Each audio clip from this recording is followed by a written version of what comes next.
Hello there. Welcome in. Glad to have you on this Thursday, whether you're listening on Extra Sports 1300, 740 KVOR, or the digital streaming apps of those two fine radio stations, which are widely available and they are free to download, free to use, and sponsored by Diversus Health, mental health, and well-being. For all, a veritable cornucopia of sports topics await you. And I'd love to get your thoughts at 719-247-1313. You could call or text in, or if you are watching this show anywhere you scroll, you can drop a comment right there. The conversation the last couple of days regarding the Colorado Avalanche has been absolutely phenomenal, and that's a credit to you.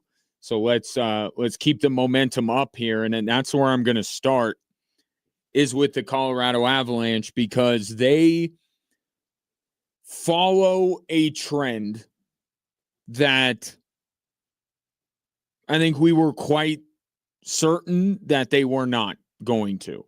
And that is President's Trophy teams not winning the Stanley Cup. Some will call it a curse, winning the President's Trophy. And we still have not had a team be able to pull off the double, if you will, winning the President's Trophy and then going on to win the Stanley Cup since the Chicago Blackhawks in 2012 and 2013. And when we broached this subject when the Avs won the President's Trophy, I said one of the things that the Avs have going for them that so many of these other teams that have won the President's Trophy recently don't is championship pedigree. Right? You look through the list of President's Trophy teams recently. Look, last year, Winnipeg. What did Winnipeg win? Right? In their history before they won the President's Trophy. And you go back and you find these teams that pop up and have a tremendous year because they're very talented, but they don't have the knowledge or the demonstrated ability to be able to then run through the NHL's second season, right? The playoffs. And that so often becomes the difference. That winning in the regular season is different than winning in the postseason.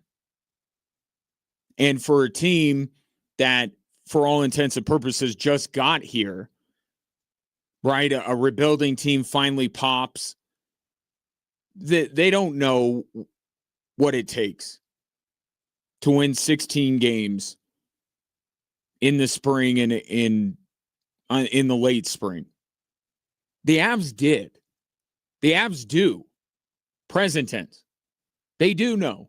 The core of this team won a Stanley Cup together. They know what 16 wins in late spring looks like, how you have to get it. And that's why I thought that the Avs had a decent chance of not succumbing to the curse or following the trend, depending on how you look at it. But with another 24 hours to kind of sift through what has happened to this team and the shock of getting swept, there has to be a lie that we told ourselves about this team. Or more accurately, a lie they told themselves that we believed, and then it turned out to be just that, a lie.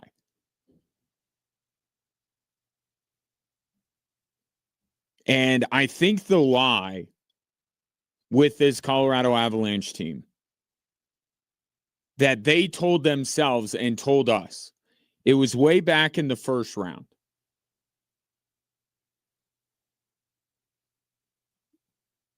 They are okay playing the style of hockey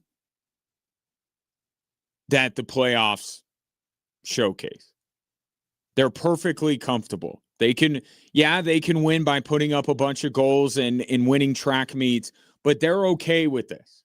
They're okay with this other way. In fact, maybe they're just as well equipped to be able to win in the way they had to win in the LA series, Minnesota, and Vegas series as they were to win as many of the 82 games on the regular season slate as they can.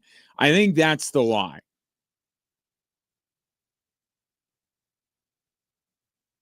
Yes, we saw them be able to play that style and be successful against LA or Minnesota, but there's another level.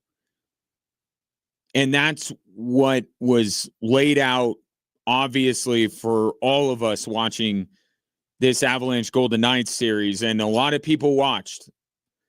ESPN's been touting how these are the most watched Western Conference Final games in the history of mankind.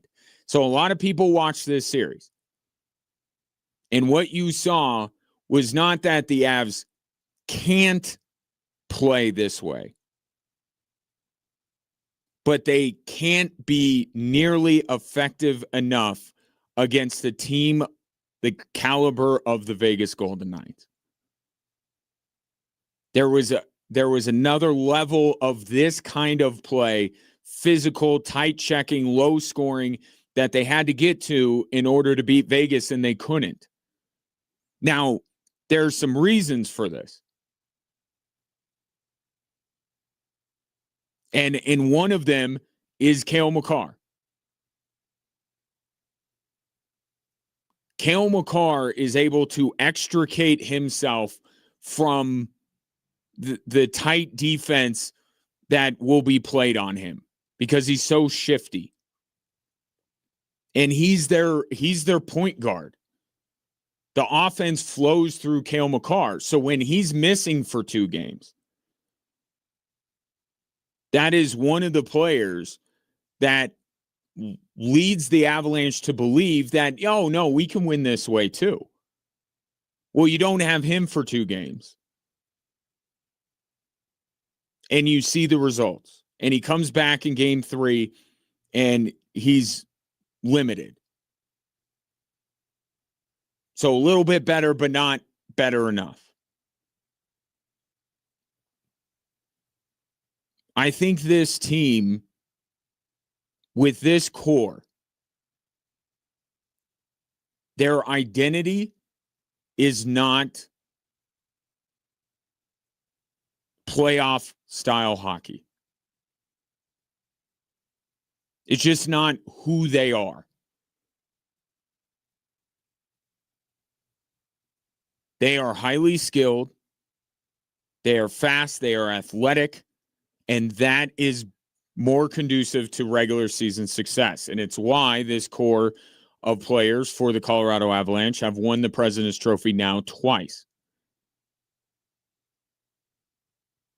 But it's not the way they want to play. And the margin for error is so thin with them when they get to this level, when they get to the Western Conference Final, when we're talking about playing one of the 2-3 best teams in the NHL. They can't get by with that without Cale Makar for 2 games, with a hobbled Nathan MacKinnon at the end of game 3. They just can't. Now, in 2022, they were able to win. Right? So it's not like the identity of this team with this core and under Jared Bednar has not proven to be successful in the postseason. But I think you realize now that the margin for error is thin. That everything else has to be right in order for the Avs to be able to play that style of hockey and come out the victors in a series. With Vegas, it's easy. It's easy. It's who they are. You can look at Mitch Marner, and I know his reputation precedes him from Toronto, but Jack Eichel's a full 200-foot player. John Tortorella called him arguably the best 200-foot player in the NHL. You have these guys on Vegas, the core obviously winning their own Stanley Cup the year after the Avalanche did. It's more embedded in their DNA. They're more comfortable doing it. They're more successful doing it than Colorado is. But what I am suggesting here is not that the Avalanche completely change who they are. They just need to make sure they have everything to be able to combat it, to widen the margins. And it starts with a healthy Cale Makar. Everybody is dealing with injuries, right? Every team that gets bounced from the playoffs releases a laundry list of maladies for their players. Okay, so this is not, I don't believe that a healthy Cale Makar makes the difference. And we're talking about the Avs in the Stanley Cup final. I do not believe that. But to diminish his absence in games 1 and 2 and how limited he was game 3, to diminish that and say it had nothing to do with it, that's just wrong. His ability to extricate himself from defenders to be able to open up time and space. I mean, it's very, very simple against the Colorado Avalanche, right? In order to beat them, you need to take away time and space.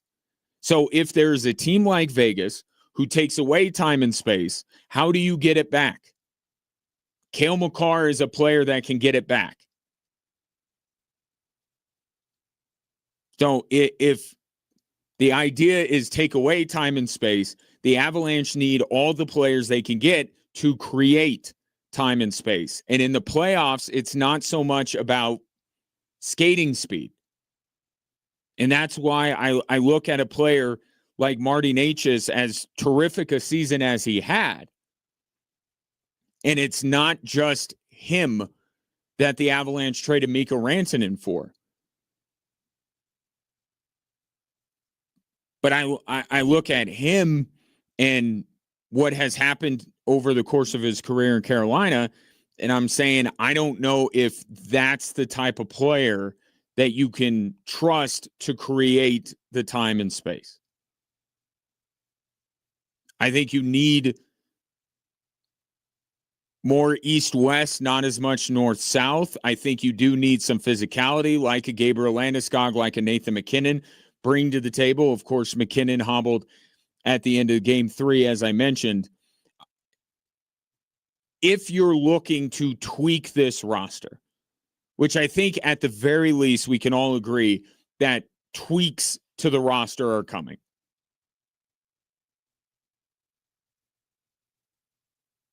What do you dangle in order to make the necessary tweaks to your roster? Because I look at a player like Valeri Nichushkin when he is right, and I say with his physicality, that's a guy, and he was a big part of them winning a Stanley Cup. That's a player that if you would prefer to have, I think. Arturi Lehkonen, with his ability to still produce in tight areas, right? His ability to go to the net front and be able to score those patented Arturi Lehkonen goals. Love to have that guy. Gabriel Landeskog, Nathan MacKinnon, Cale Makar. Like, you go down the list, even, Nazem Kadri, who they brought in. He didn't play particularly well against Vegas, but nobody did. I think he's the type of player I would still like to be on the Colorado Avalanche. And I'm not giving up Marty Necas for nothing by any stretch of the imagination here. It just depends on, is it truly a tweak to the roster? And it's depth moves, it's this here and there, or is there something more significant at play this offseason? And I will point to some of the chatter going on in NHL circles. you may not have peeked ahead at the free agent class. It's not good. It's not a good free agent class. But yet we also have the salary cap going up. So we have a lot of NHL teams that are really eager to make splashes because they'll have more money. Problem is, there's hardly anybody in the free agent class worth spending that money on. So how do you do it? You make significant trades. So if there's a team that maybe needs a little bit more high-end talent, but has some of the type of players that I'm talking about, maybe they might be interested in a Marty Necas. And I don't want to just pick on him. There are other guys, but Marty Necas was a pretty prominent player who struggled. But we were told throughout these playoffs, and our eyes told us, our eyes lied to us as well. We saw the Avalanche play this style of hockey, the style of hockey they were required to play against Vegas and be extremely successful at it. And while I said before the series, Vegas might be better than Minnesota, I think there was another level even beyond that they're better than Minnesota. I think they're significantly better than Minnesota, this version of the Vegas Golden Knights. It was a huge jump up that the Avalanche needed to make, and I don't think they were able to do it. Clearly, they weren't able to do it. Some of it was not their fault, Cale Makar's injury being chief among them, but part of it is it's just who they are. Right? We talk about this with the Denver Nuggets. Okay? As long as you have Nikola Jokic as your centerpiece, you're never going to be a lockdown defensive team. You're never going to be that. Because you don't have rim protection at that position like other teams do. And you know what? That's a trade-off that the Nuggets are willing to make. They'll figure out how to bridge the gap elsewhere. They're not trading Nikola Jokic. They're not changing fundamentally who they are to that degree. So I think with the Avalanche, their identity and what they are best at, you don't want to completely change it because now you're talking about giving up, Nathan McKinnon or Cale Makar, and nobody wants to do that.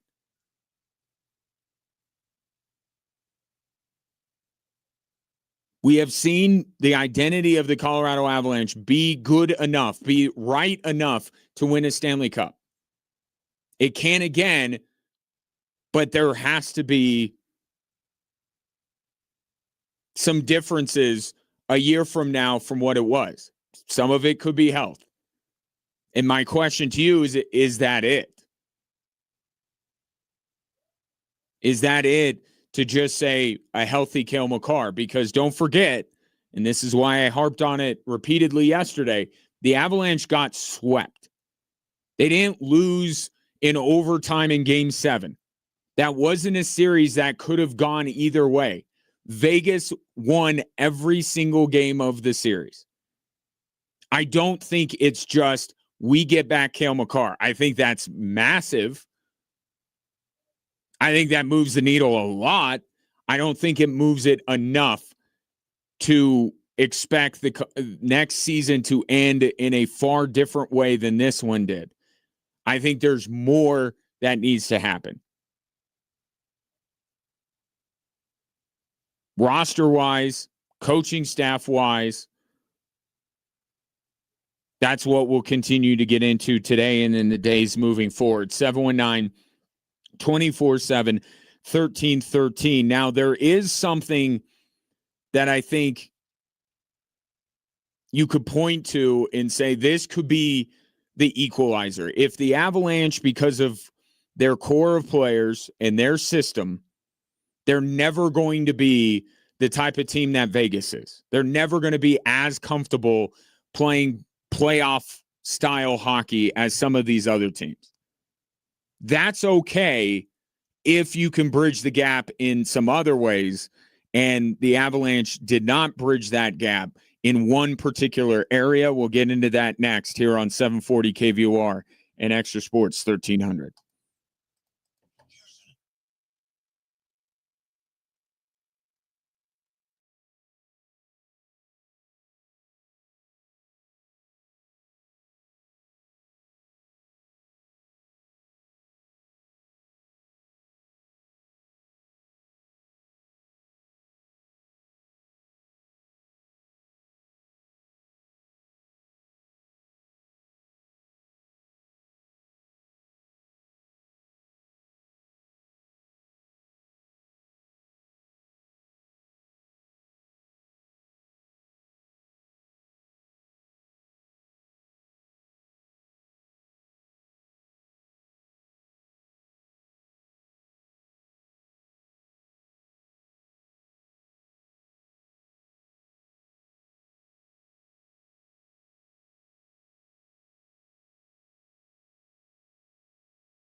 So the Avalanche clearly not capable of playing playoff hockey to the level that Vegas is. I mean, I think we could say that certainly after Vegas swept through Colorado, not as comfortable with it.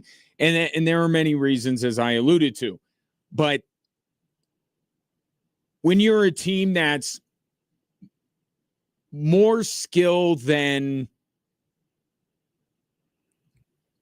this is going to sound like the Avalanche have none of this. They have some, but they're more style, skill, speed than they are grit. Right?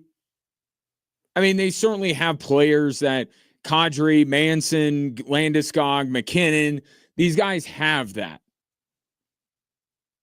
But the ratio is far more skill, speed, all of that kind of stuff. Pretty. The Avs are prettier than they are ugly. The Golden Knights, I think that ratio, those scales are kind of flipped the other way. I think Vegas is a little bit uglier than they are pretty. But there should be a way, and ugly wins in the postseason. Right? I mean, that's, the whole President's Trophy curse thing. Part of it is because when it gets tighter checking, lower scoring, the ice gets clogged up a little bit more. These teams that put up big numbers and win a lot of games during the regular season, they don't tend to fare as well as we expect them to, which is quite honestly at least going to the Stanley Cup, if not winning the whole thing. But it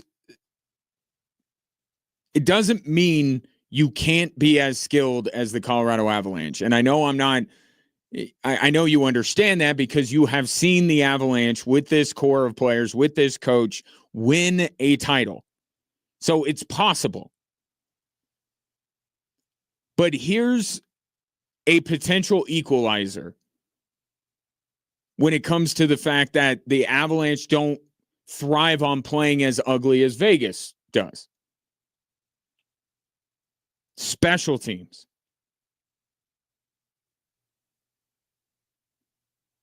Right? And I'll give you a great recent example, more recent than the Avs winning a Stanley Cup. Look at the team that has won the Western Conference the last couple of years before this one. If the Avalanche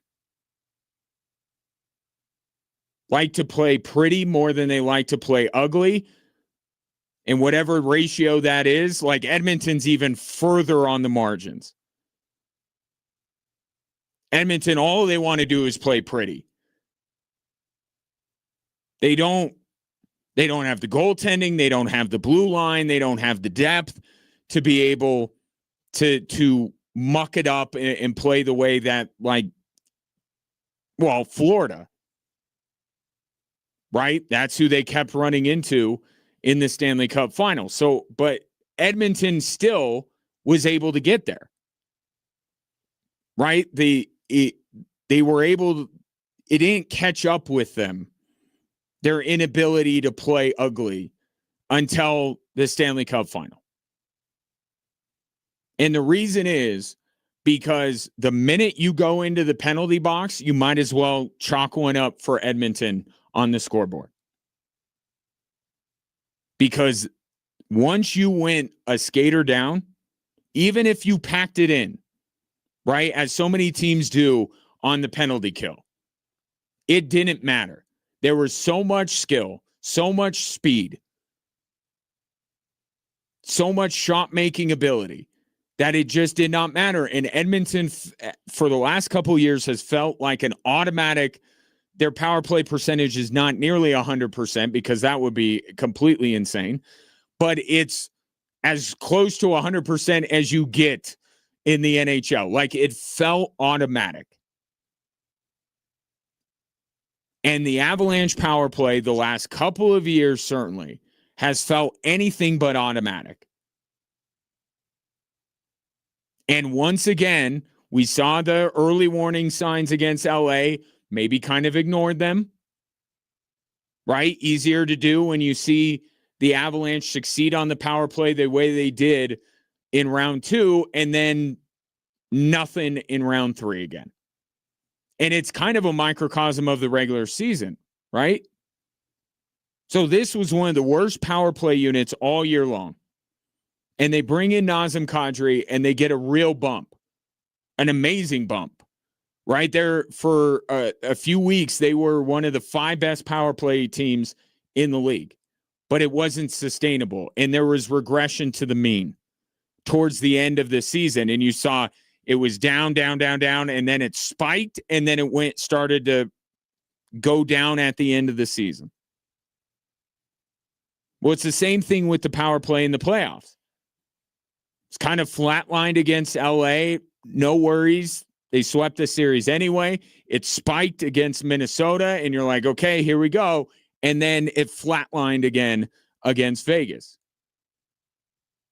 So the initial bump they got when Nazem Kadri arrived, or even I'll go back a step further, right? When they got Kadri, that's when they had a fire going post-Olympic break. Right? They figured out some things. They saw the way Czechia was using Marty Necas. They said, let's use him in the same way, and it really worked. So they got a fire going, and then they threw gasoline on it when they added Nazem Kadri to the mix. But it wasn't sustainable because a lot of the underlying issues were still there. And also teams able to game plan. Right? The Avs, to their credit, changed up some of their ideas on the power play post-Olympic break. Teams got tape on it, started to find counters to it, and were able to stifle them. And that's what happened with Vegas.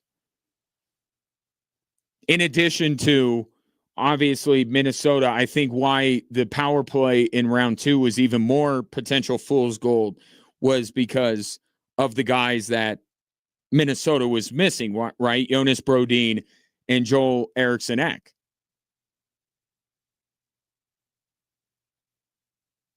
So all told, the power play 1 year later, after being one of special teams, was that and Mikko Rantanen revenge were the 2 reasons why the Colorado Avalanche got bounced by Dallas last year, right?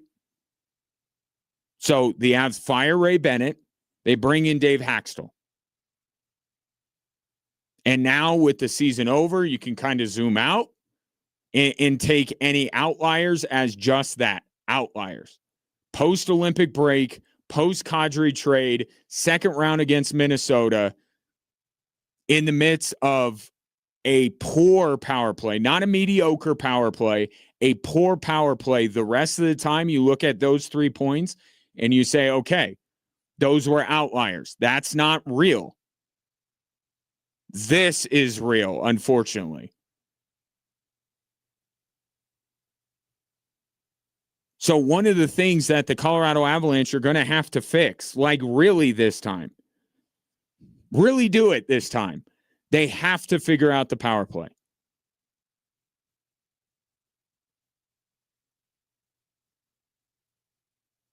They just have no other choice. And I am back to where I was during the regular season. When I look at this Avalanche power play, I see a top power play unit that is trying to be perfect. It's not easy to find shooting lanes against a team trying to kill off a penalty. It's not. So you combine that with your supreme speed and skill, and you're waiting for the perfect moment, the perfect seam to open up, the perfect shot, the perfect pass. You're trying to, do a little Harlem Globetrotters stuff, passing it around to sweet Georgia Brown and putting on a little bit of a show. And I know Edmonton I talked about them, but they were able to find that right balance between, we have all sorts of skill with Draisaitl and Connor McDavid. It's borderline unfair to have them both on the ice at the same time. And then Evan Bouchard, the guy can't defend a lick, but he is a terrific offensive defenseman. So we got all these guys, but they've been able the last couple of years to strike that balance between outskilling teams and just putting pucks on net. It's an old hockey joke that fans just sit on their couch, yell at the TV, shoot the puck, shoot the puck, shoot the puck. But there's a wisdom in the rantings of a fan on their couch. And part of what you saw, not just on the power play, but 5-on-5, is that the Avalanche are like looking around trying to see if there's some space to shoot, and there just never was. Sometimes you just got to shoot the puck anyway.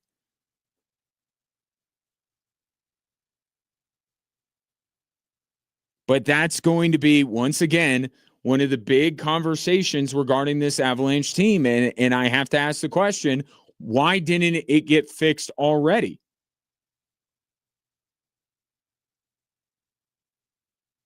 Right? The one change that you made this offseason was firing Ray Bennett and bringing in Dave Haxtell, and the results were not any better. So you're going to run through another power play coordinator? Is that a move that the Avalanche are going to make? Or do they need to not be as beholden to their highly skilled guys and maybe try to blend the group a little bit and get a little bit more of, kind of those fourth liner type guys in there that will just shoot whenever they get an opportunity because they in some way know that their next opportunity may be a long way off. So when they get an opportunity, they do not hesitate. Whereas some of these top line guys, if they see something, they're like, I like it, I don't love it. But that's okay because another one will come around.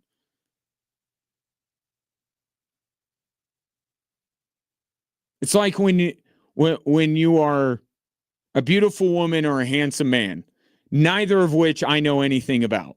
But I've been told that when those two types of people go into the dating world, they can be very particular because if somebody shows interest and they're like, I like them, but I don't love them, they have the full confidence that somebody else will come along later. For people who aren't necessarily in that category, if they find somebody that they like, even if they're not perfect, they go, you know what? Let's give this a shot because tomorrow is not guaranteed. It doesn't mean that somebody else is going to be banging down my door the next day. So let's try it. And it could work. And it could be the best relationship of their lives. It's the same thing when it comes to a power play and choosing shots. The higher skilled players feel like, you know what? If I don't love this one, it's okay because there's another one coming along. You need to get the lower skilled players, still talking about NHL players, but the lower skilled NHL players are just like, you know what? I got a shot. I'm going to take it. And you know what? I'm going to work hard too. I'm going to get to the net front. I'm going to follow my shot. I'm going to try and get the rebound off of this other shot. I think that continues to be the issue with this Avalanche power play. And it hasn't, the frustrating part is it hasn't really changed. And you have other teams like Edmonton that you think you're akin to in terms of skill. Oh, we have the skill that Edmonton has. But why can't our power play be like that? Well, because they've figured out the balance. And the last two assistants they've had to try and either drill that message into the head of the players or figure out some sort of system or tactic to be able to create the best looking shots possible. It hasn't worked. They haven't done it. It hasn't gotten any better. So on a laundry list of things that frustrate you about the way this Avalanche season came to an end, I think near the top of the list, once again, 1 year later, despite changing out assistant coaches, the power play is not any better. And when you are a team that's not going to muck it up like Vegas, you got to find these other margins in which you can best your opponent. And the power play is a golden opportunity for the Avalanche to do that.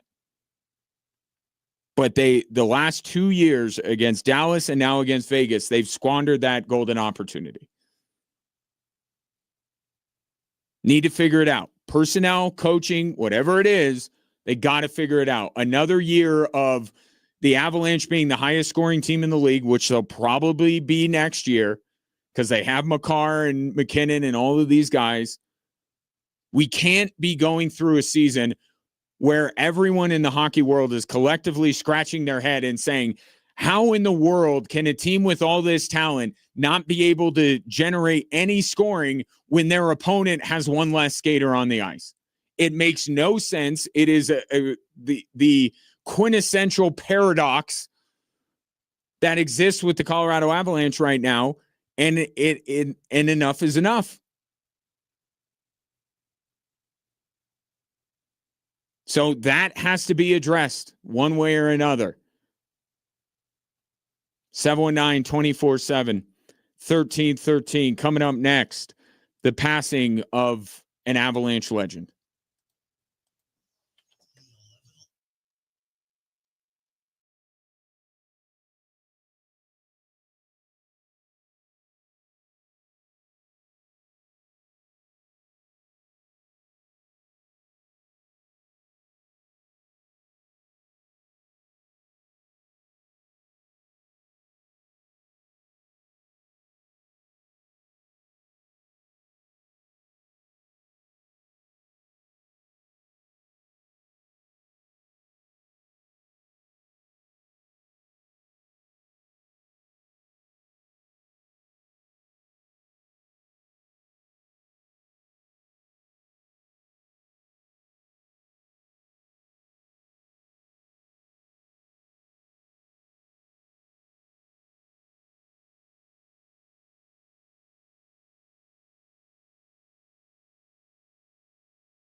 Obviously, it's been a difficult week if you're an Avalanche fan, and what happened against the Vegas Golden Knights pales in comparison, certainly to the news of the day, which is that Avalanche legend, NHL legend for that matter, but we'll take as much claim of Claude Lemieux as any team that he has ever played for.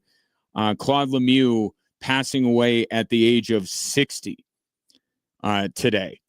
And Claude Lemieux gave us, as not just certainly as Avalanche fans, but as sports fans in Colorado, there are few things that have ever happened in sports in this state that were greater than the arrival of the Avalanche and them going on to win the Stanley Cup. And it has helped turn this state into a hockey crazed state. One of the greatest gifts that we were ever given as not just hockey fans, but sports fans in Colorado was given to us by Claude Lemieux. And that was the ignition of the rivalry with the Detroit Red Wings. Now, Claude Lemieux as a hockey player, complicated. Certainly one of those guys that you love to have on your side and you hate to be playing against. And the act that Claude Lemieux perpetrated in order to ignite this rivalry, we as Avalanche fans will twist ourselves into knots defending Claude Lemieux on what he did with Chris Draper. But what grew from it was if you're not a hockey fan, you don't understand. The Avalanche Red Wings rivalry was beautiful. It was blood spattered and it was violent, but it was beautiful. And Claude Lemieux started it. And for that hit on Chris Draper, he was suspended, but he came back. This is the other part of Claude Lemieux's legacy as a hockey player that needs to be brought up in the same breath as you talk about him fighting people. He came back and scored a crucial goal in the Stanley Cup final that gave the Avalanche a commanding series lead that they would end up finishing off. In that playoff run, he had 5 goals and 7 assists and was suspended for multiple games. But Claude Lemieux was as savage as anybody. And I mean that in a term of endearment. With the way that hockey was at that time, you needed the likes of Claude Lemieux on your side. And the Avalanche were fortunate to have him on their side, and it helped them win a Stanley Cup. But he went on, obviously, to help out other teams in that way as well. So, yes, it's a little bit difficult for us to take a moral high ground as Avalanche fans regarding the hit on Chris Draper. But what came out of it was one of the greatest things that have ever happened to Colorado sports. And that is the Detroit Red Wings Colorado Avalanche rivalry. And Claude Lemieux was the centerpiece of that for when it was really hot. And one of the really cool things, as much as it ignited hatred between the two teams and the two fan bases, one of the coolest things that I have seen in recent years is the documentary that ESPN did highlighting how Lemieux and McCarty, because you remember it was Darren McCarty who, I give him his props. He went at Claude Lemieux and he lit him up. But to see the two of them on stage together, yes, the animosity is still kind of there. There's shreds of it between the two of them, but it speaks to hockey culture that the two of them, all these years later, were able to come together, share the same stage, and show the mutual admiration they had for one another. So that was a wonderful documentary about the Avs and Red Wings rivalry that came out a couple of years ago. So Claude Lemieux, an easy guy to love if he's on your team, and an easy guy to hate if he wasn't. But he was clutch, and he was a great hockey player. Now, there's also part of this that unfortunately we see far too often, especially with professional athletes, with men. We don't know 100% how Claude Lemieux passed. But when I see people who would know saying things at the end of offering their condolences, saying, please get help. It's never as bad as you think it is. That points in a very specific direction of how Claude Lemieux lost his life. And I don't know how many of these reminders that we need, but here's another one. If you're dealing with something, please reach out. It is the year 2026. The stigma is gone. People want to help you. Reach out, please. Claude Lemieux passed away at the age of 60.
Welcome in. Thanks for listening. Thanks for watching anywhere you may scroll. Now we've included Twitch into that. So we got our own Twitch channel that producer Ray was kind enough to create, and then he just left. Went on his honeymoon, and I don't know how it works. I don't know where to find it, but I know we're on there. So you can find us on Twitch as well. While you're there, if you would be so kind as to follow, subscribe, like, and drop a comment and add to our conversation today. Still very Avs-centric, although there's a Broncos piece of this that I'm going to get into this hour. And, of course, the tragic passing of Claude Lemieux that I just got done talking about. If you have thoughts on that Avalanche legend, please, by all means, share at 719-247-1313. As far as the Avalanche go, and I always think it's a good exercise. You know, we have the day after, right? And yesterday was phenomenal in terms of conversation. It was just a conversation about something that you didn't really want to happen, right? So the emotions were raw. Takes were hot. So I like to kind of come back the next day and say, you know, with 24 hours more, now that this has settled a bit, doesn't mean you're not emotional about it still. But I'm just curious what you've been thinking over the last 24 hours in regards to the Avalanche. What happened, where they need to go after this, and especially one aspect of our conversation yesterday more than any, which is Jared Bednar. I'm curious, for those of you who said it's time for a change, do you still feel that way? And for those of you who were defending Jared Bednar, have you pondered it and you're like, you know what? That might be the move. 719-247-1313. I'll tell you where I'm at on that. I still think it's something that the Avalanche should seriously consider.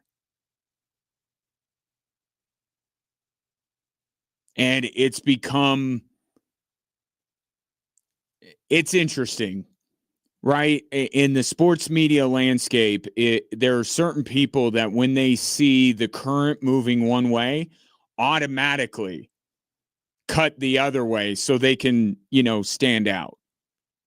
So now this almost cottage industry of people defending Jared Bednar to the death and saying that, oh, it's easy to fire somebody and it's low-hanging fruit. And yes, the old adage is it's easier to fire the coach than the players. And you would be hard-pressed to find another coach with the credentials of a Jared Bednar. But I'm not there. There's kind of two different ways to discuss Jared Bednar's future with the Colorado Avalanche. One is Jared Bednar did something wrong and he needs to pay for what happened. And there's another way where I have been that's not really putting that much blame on Jared Bednar and acknowledging, human psychology and sports psychology and observing what happens across all other sports and say there's a time where it's time to make a change, a new voice. And I get John Tortorella sitting up there and we all, joke about him telling everyone to get off of Betsy's ass about all of this stuff. But you know what? Coaches are going to stick up for other coaches. So, respectfully, John Tortorella, I don't want your opinion because you're going to stick up for a fellow head coach. And you should. But where I still am on the Jared Bednar of it all is that the idea of bringing in a new voice is a reasonable change for the Avalanche to make. I'm not saying they have to do it. I'm just saying they need to ponder it. The idea that Jared Bednar should not even be looked at in this whole idea of a coaching change maybe being the best move that the Avs can make. Oh, it's objectively ridiculous. No, it's not. No, it's not. It is objectively ridiculous to say that considering firing Jared Bednar is objectively ridiculous. All things must come to an end. And what I will say about the Colorado Avalanche is that unlike their roommates there at Ball Arena, I still believe that this core, that the window is open. And that's something that after a 24 additional hours that I've kind of settled on. Is that I still think that this team, as soon as next year, can win a Stanley Cup. Not without changes. Right? If you're not getting better, you're getting worse. But I still believe the core of this team and who they are fundamentally, right? Maybe a little, at times, flash over substance. A little bit more skill than grit at times. Not saying they don't have the other thing, but they have more of one than the other. I still think that they can because we've seen it before. And I don't believe that the NHL game has evolved so quickly over the last few years that what got the Avalanche to a Stanley Cup in 2022 no longer applies in 2026. I don't think there has been this huge evolution because in the NBA there has been. Right, and it's a financial revolution with the introduction of the second apron, which makes it harder to sustain success. It's the analytics of the 3-point barrages. Now everybody has caught up. And now we're starting to see that everyone can shoot threes. How are you going to separate yourself? Right? So I think there's been, and it's not that the wheels of progress move slowly in the NHL. I just think we had a special thing, and I think it was the Warriors that brought this on. And then Boston certainly with their very analytical approach, and we saw the explosion of three-pointer shot. Now everybody has shooters. Everybody wants it. The Nuggets were one of the best three-point shooting teams. Didn't do them a lot of good. Now they got to find something else. With the Avalanche, I don't believe that the game has evolved so much in the last few years, or there's anything like that the Avalanche have to immediately pivot towards. I think they still have a lot of what they need to win a Stanley Cup, and now we're looking at 2027. But they can't get there without some change.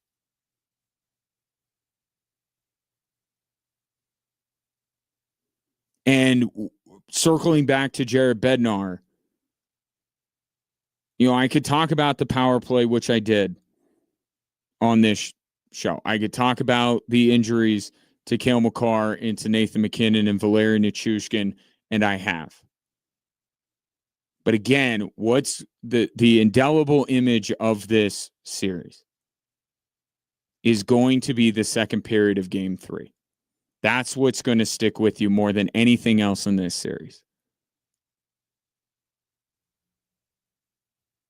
What happened in the second period of Game 3 was unacceptable. That was not Vegas is just that much better than Colorado. I don't believe that.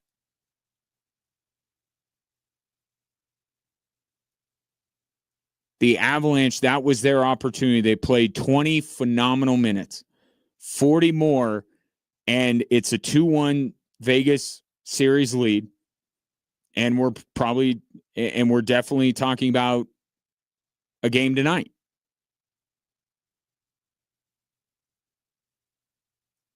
And that has the characteristics of a coach's message not landing and not sticking with the team. So if you want to tell me that the problem is with the players, I actually kind of agree with you. But how many of them are you willing to change? How many of them can you change so that Jared Bednar's message lands? Because you're going to keep the same core, and you really don't have to make any roster moves. If you really look at it, I think Jack Drury and Scott Wedgwood are the only two guys that you're really contemplating, what you're going to do with them long term. Everybody else is under contract for next year. So the Avs could keep this roster almost completely intact next year if they choose to.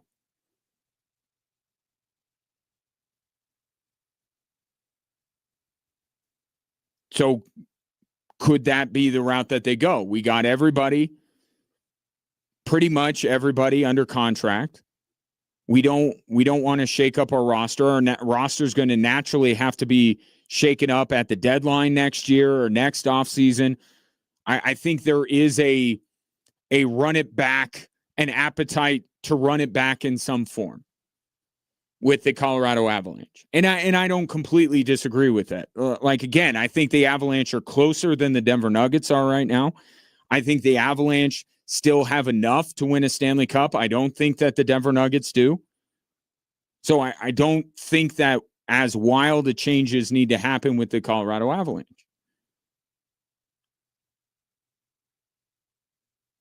But it just depends.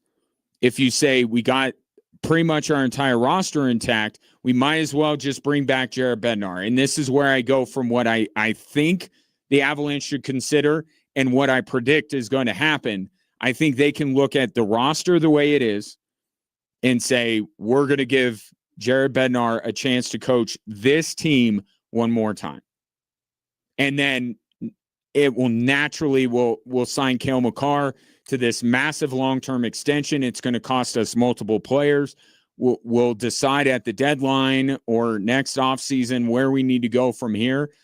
I think with the roster intact the way it is, or has a chance to be intact the way it is, I think that there's a very good chance that they let Jared Bednar coach this team. And if that's the route that they go, okay, we'll see, but we're not seeing in game one. We're not seeing in December. We're not seeing in February. It's here, this round of the playoffs. The Avalanche cannot make a believer. There's one thing that they can do to make me believe a little bit more, or two things. One, the power play. If this power play throughout next season is better than 27th, 28th in the league, then my belief in this team, even if they are largely the same as the team that ended last year, I'll go, okay, that's different with this team. If they fully back Mackenzie Blackwood and go with him as their number one guy and no more tandem stuff, it's just time. I'm not saying that Jared Bednar handled it wrong. I'm just saying that was right for 2025, 2026. It's not going to be the right approach for 26, 27. Mackenzie Blackwood is the guy. What you do with Scott Wedgwood, that's one of the big questions of this offseason. But Mackenzie Blackwood, it's his net. And you don't if Mackenzie Blackwood comes out a little bit slow, and what happened this year was obviously not Blackwood's fault. He was hurt to begin the year. Wedgwood got his chance, and credit to him, he never let go. He never dipped to the point where Jared Bednar would go, okay, it's all Mackenzie Blackwood's net now. So again, I don't think that Jared Bednar handled it incorrectly. But if Mackenzie Blackwood is healthy, starting next season, it's his net. There's a place for someone like a Wedgwood or somebody else to get starts here and there, but they got to get Mackenzie Blackwood to be their number one guy. Not saying he's got to be a Vezina Trophy candidate here, but he's got to be the guy. And something Cale Makar said after the game further fortifies my belief in what I am saying. He earned more from us tonight, and it's unfortunate because we give them that one extra opportunity. And like I touched on, this series is one opportunity in every single game kind of changed it. So it was amazing to see him in there, the incredible saves he made. And that's a guy for sure that you want to play in front of. And felt like a lot of the saves he made were TSN turning points, and we found different ways to try and capitalize on that, but just couldn't find it. So, yeah. And it was a guy you want to play in front of, because a lot of the belief with Scott Wedgwood was that the team played better with him in net than they did with Mackenzie Blackwood. But now you're hearing one of the most important players on the Avs saying, not that he doesn't want to play in front of Scott Wedgwood, but Mackenzie Blackwood is the type of guy you want to play in front of. So if Blackwood is the guy next year, and the Jared Bednar thing, I can be convinced either way. I'm at the point that I think it might be the right move to get a new voice in there. But what is you're not moving me off of this spot. Mackenzie Blackwood has to be the number one goaltender. And if he looks good throughout next season, because there's a little bit, he just simply wasn't better than Scott Wedgwood this year. If he's the regular guy and he plays at a slightly higher level than he did this year, when he wasn't bad, then that would be something that would grow my belief. But as far as the idea of running it back and giving Jared Bednar this team one more time, there's very little that can happen between October and April that is going to make me believe that the Avs season is going to end differently.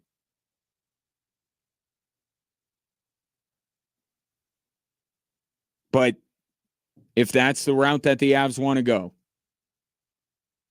then that's fine. But, as the who runs through my head, not going to get fooled again. If you're going to tell me that this team can come back almost unchanged, I'm not going to buy into it. I'm not going to buy into the Avalanche being the team to beat.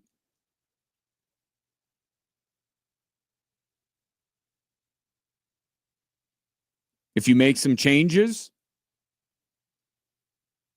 however small or large they are, then it's a different story. 719-24-7, 13-13. Where should the Avs go from here, and your thoughts on what happened against Vegas another 24 hours removed? Coming up next, a Broncos legend just won't stop campaigning to be back in Denver.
One of the more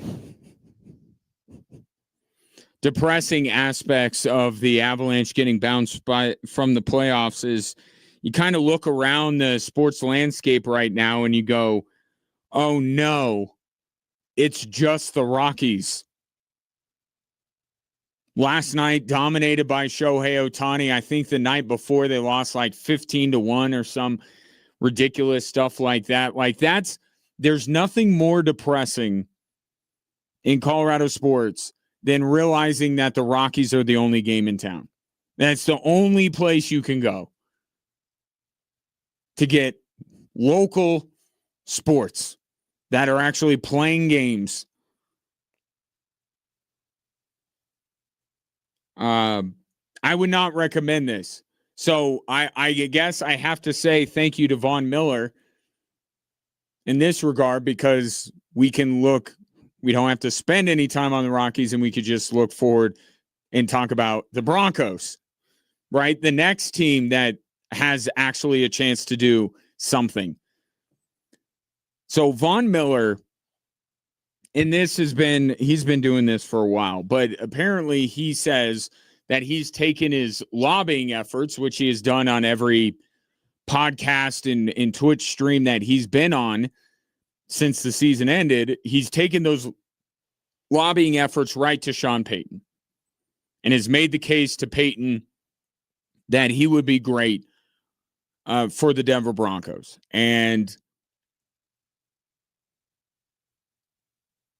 in one way, it has to be incredibly endearing that a player loves the organization so much that he desperately wants to get back. And then there's a part of me that says you are a first ballot Hall of Famer, one of the best pass rushers in your generation. Stop openly campaigning, because it gives off the sign, and it might be the case. There's not much interest in Von Miller in the open market.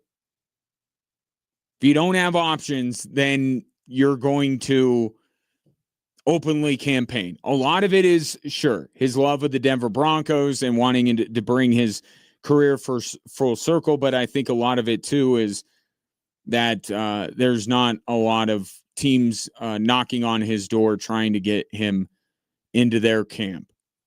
So it's a fine line you want to walk. And Von Miller with some of his comments, I'm like, come on, dude, you're the best pass rusher, certainly since Derek Thomas, maybe the best since Lawrence Taylor. Like, don't do this. Don't grovel. And I'm still like, the Broncos, I just think that the Broncos are beyond this. I get it. If you're a Broncos fan, you would love to see Von Miller back. But what do you into, feel good stories, or are you into trying to win a Super Bowl? And I'm sorry, with that look, if the Broncos were devoid of pass rushers, I would say, why the heck not? He is literally campaigning for a job in the deepest position room that the Broncos have. There's no room here. There's no job opening. I want Nick Bonito on the field. I want Jonathan Cooper on the field. I want to see more Jonah Ellis.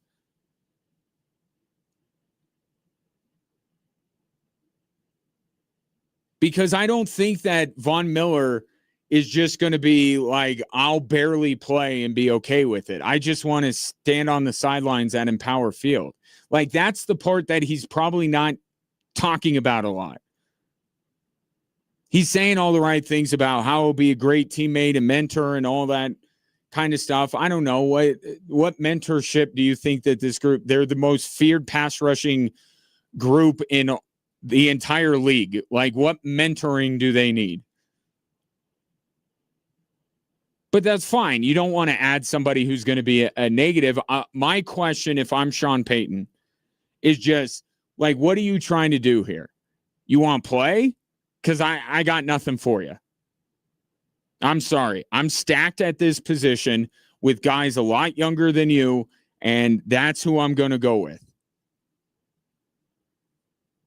The Broncos aren't into, feel good human interest stories. I'm sorry. And I'm sure Von Miller can still give something, but we're talking about the Broncos pass rushing room.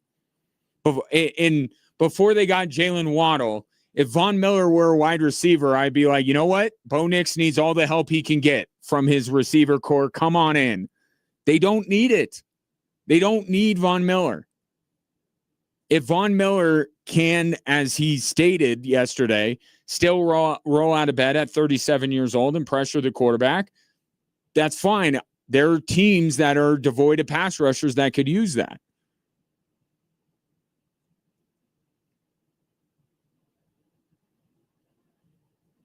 It's just not the Denver Broncos. We're good here. And I'm sure that's what Sean Payton told him. Now, if we fast forward to training camp and Von Miller still hasn't gotten to get, that's the other thing too. You want to go through training camp? Maybe I'll give you a training camp invite. Our rosters are like 95 players deep. You want to join us at training camp? I don't think that's what Von Miller wants to do. I think he wants to show up shortly before show up in preseason and get ready for the regular season, which is his right because he's a veteran. He's been around. He probably doesn't need to slum it in training camp. But that kind of a job is just not available on the Denver Broncos. So I just don't, other than allowing some people to pull the Von Miller jersey out of their closet and wear it on Sundays, I just don't see the practical reason to bring him back. And I don't think Sean Payton does either. Be a fun story, no doubt about it. And this is not any animosity I have. Von Miller was a great Denver Bronco. Just saying, the Broncos don't need him. And that is the last position that they should be looking to add to the room. It just gets at a certain point, it gets too crowded.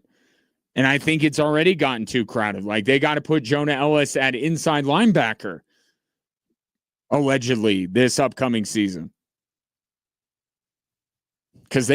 Partly because they need some help at inside linebacker, but also because they just got to see more Jonah Ellis. You see the talent that this guy has. You got to get him on the field more. With the best pass rush duo in the league, that's difficult.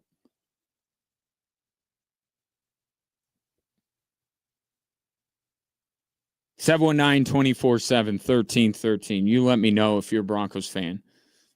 If you want Von Miller back in Denver. Or better yet, give me the practical reason to bring him back. Like, how does adding Von Miller get the Denver Broncos any closer to Super Bowl? Because the move they made with Jalen Waddle, you could argue that gets them closer to winning a Super Bowl. That's the only moves I would be interested in for the Denver Broncos if I'm you. Is this going to get us closer to winning a Super Bowl? I don't see how it does, so why am I interested in it? 719-247-1313.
Tonight, we could be taking one step more towards the darkest sports timeline possible, in which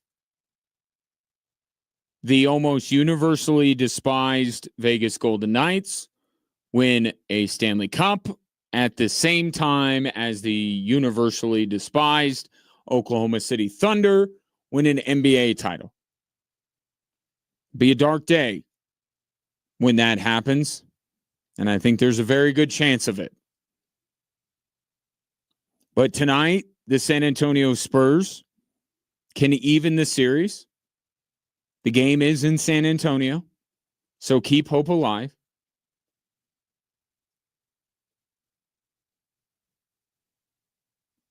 But you just... Because I could say this for Vegas, and I would say that I am not as anti-Vegas as a lot of people are. Okay, I do have some respect for their ethos, which is we are going to try and win and keep making moves to try and win, because that is the most important thing. I agree with that, and I think a lot of teams, a lot of fan bases wish that their teams would feel that way, instead of holding on to something that happened 3, 4, 5, 6 years ago and say, well, we gotta hang on to it because of what someone did for us years ago. I actually like Vegas's mindset. They can step over the line on occasion, no doubt about it. But I like the general premise of who they are. And I respect the heck out of who they are as the way they play as a hockey team. One thing we did not really get into over the course of this series, and for good reason, we didn't talk about a ton of cheap shots and everything. Vegas just flat out beat Colorado, and you can hate them for that. And I'm not going to stop you, but like the way they play on the ice is just good, hard playoff hockey. And I respect that. And I do think that the Carolina, because that's what it's looking like, as Carolina took a 3-1 series lead over Montreal, the Carolina-Vegas series is going to be really good. Because I may want one team to win more than the other, and I may have my issues with one of those teams. But I'm going to watch, and I think it's going to be an entertaining series. I shudder at the thought of watching the Oklahoma City Thunder in another NBA Finals.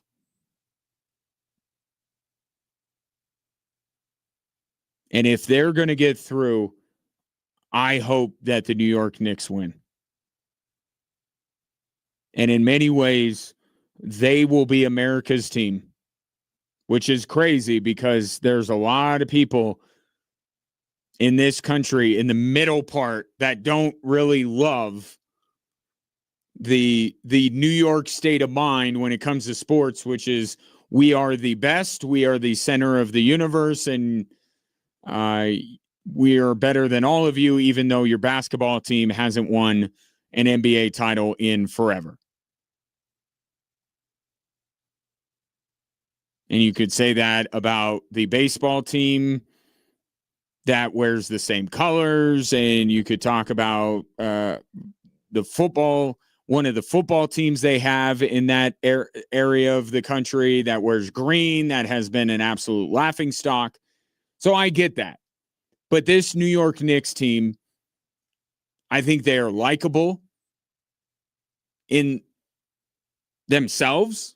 I think Jalen Brunson is an easy guy to root for. Josh Hart. I like Karl Anthony Towns. I know he's not everybody's cup of tea, but I like Karl Anthony Towns. I like Mike Brown. I didn't agree with them firing Tom Thibodeau, but there's another example from another sport. If you're looking for ammunition to argue that Jared Bednar should be fired, look what's happened with New York. I didn't like them firing Tibbs, but they're in the NBA Finals now.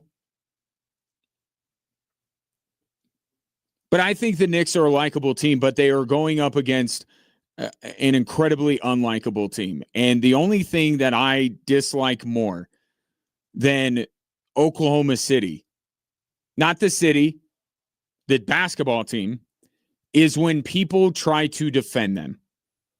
And there is a popular way to defend them, or not to defend them, but to deflect. That's really what it is. And that's what bothers me. It's whataboutism. And I'll give you a great example. So Mike Breen is on the Dan Patrick Show, heard mornings 7 to 10 right here on Extra Sports 1300. And he says, does Shea sell calls sometimes? Absolutely. First of all, you've lost me there because you are underplaying what Shea Gilgeous-Alexander does. And then you go, but so do 287 other players. And then this is my least favorite thing. You only care because they are winning. Which there's some truth to that. Because we tend not to care about losing teams. But I think Mike Breen is kind of missing the bigger point here. They're winning in large part because of this. Right? Who they are as a basketball team, the flopping, and I continue to say the defensive end doesn't get enough. It basically boils down to the inequity in which Oklahoma City is refereed. There is no standard when it is standard of they're just not officiated the way they should be. If you want to give Shea every call when he flops, that's fine, but stop letting Lou Dort and Alex Caruso maul every basketball player that they come in contact with. Consistency. So it's the inequity because, yes, Shea is not the only player who flops. Our beloved Nikola Jokic flops. I get that.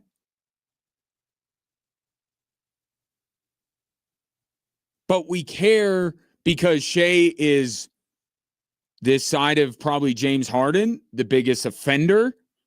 That's part of it. And it is a part of the reason why Oklahoma City is good. And I hate the whataboutism. Well, what about everybody else? Yeah, flopping is a problem throughout the league that the league needs to get a handle on. They're coming up with the most complicated possible solution to tanking, which I continue to say is not as big of an issue as the NBA thinks it is. But they look out for their owners and they look out for gambling companies and they don't look out for the fans. I'm telling you, the fans on the whole do not care as much about tanking as they do flopping. But the NBA seems unwilling to do anything about flopping. It doesn't make any sense. How is the NBA better with OKC other than they are the villain? And that could be a compelling television product to tune into. But I hate the deflection. Can you just point it out? And I give Doris Burke a ton of credit because she does this. She's one of the most consistent people on this. You can call out OKC.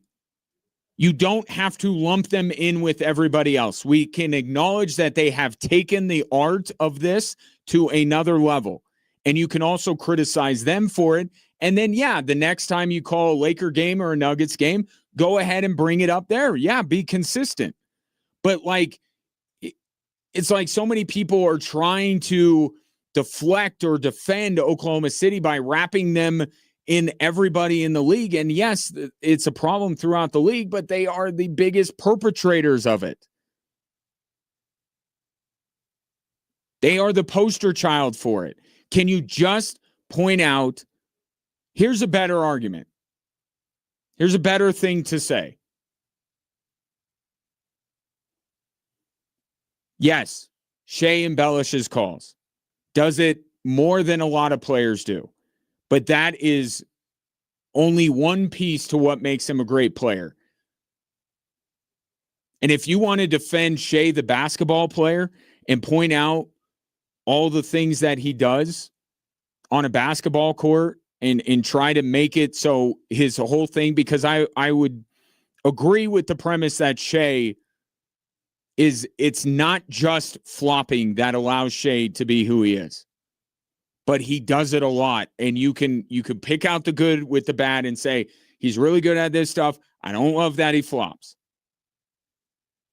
And I also don't love, and a guy who's even worse, like, I watch an Oklahoma City basketball game, and I am 100% convinced that one of two things is true. Either one, Lou Dort flops constantly, or two, if I played pickup against Lou Dort, I could wreck him with the screen. One of those two things are true, because Lou Dort is built like a freaking linebacker, and the guy goes, I mean, you could knock him over with a feather. Yes, we care more because they're winning.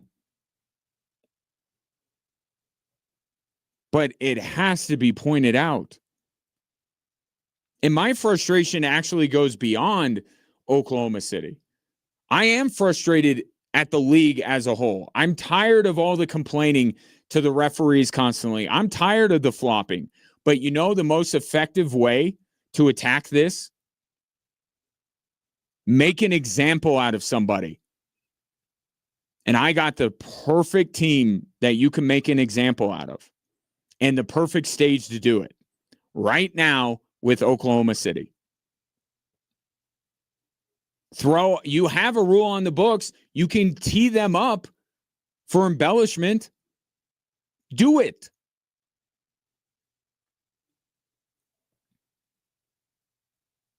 Or just be better at officiating and say, if we're going to give Shea the calls that we give him, because that's what we do as superstars, I can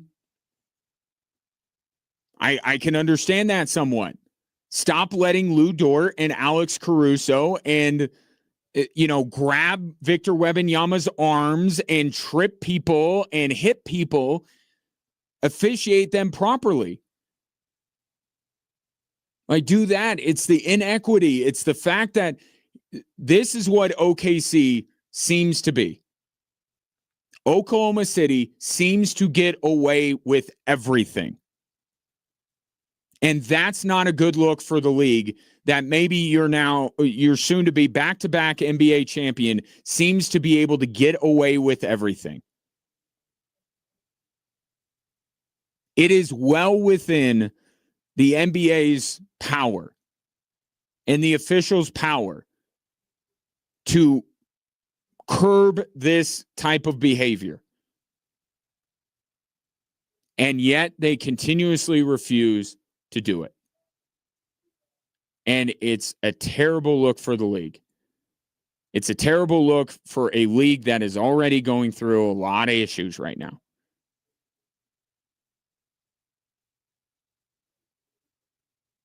So in the meantime, let's hope the Spurs can at least send this to a seventh game.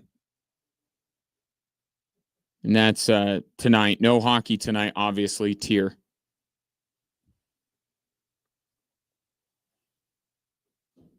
They can stop it. But they're just looking in the wrong. And I just don't understand it. I don't understand why Adam Silver, and I saw his interview with the Pat McAfee show, I just don't understand why he won't acknowledge it and why people who are in the NBA sphere are too afraid to just call them out. Why does it have to be OKC does it, but so does everybody else? Can you at least acknowledge that they're a little bit more egregious with it? That they have maybe perfected it? See, you can even spin it into a compliment.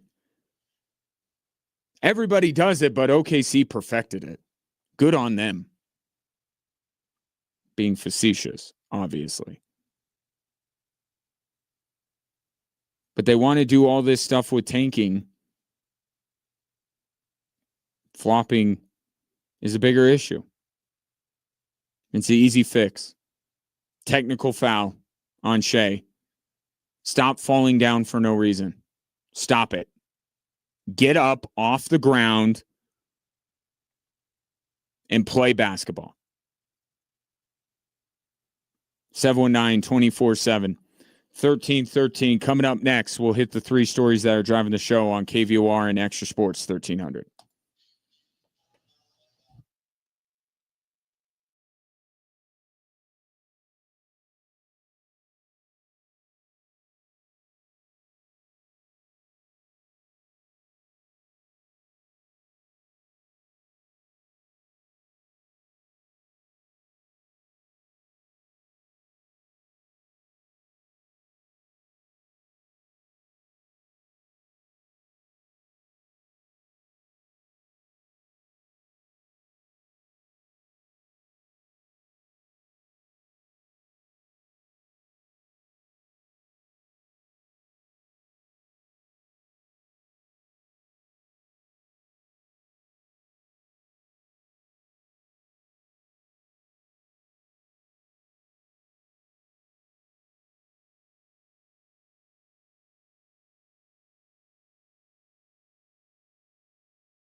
Hello there. Welcome in. Glad to have you, whether you're listening to the show, Extra Sports 1300, 740 KVOR, the apps of those two radio stations, which are free.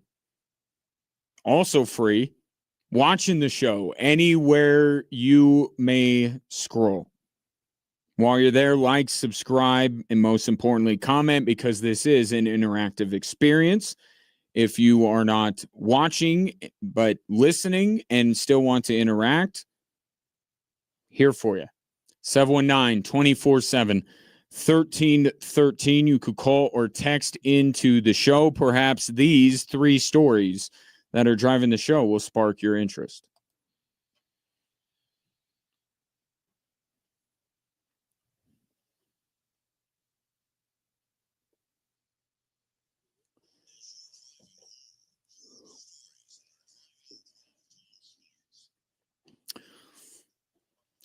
All right, we continue to sift through the rubble of the Colorado Avalanche season. Here is Jared Bednar.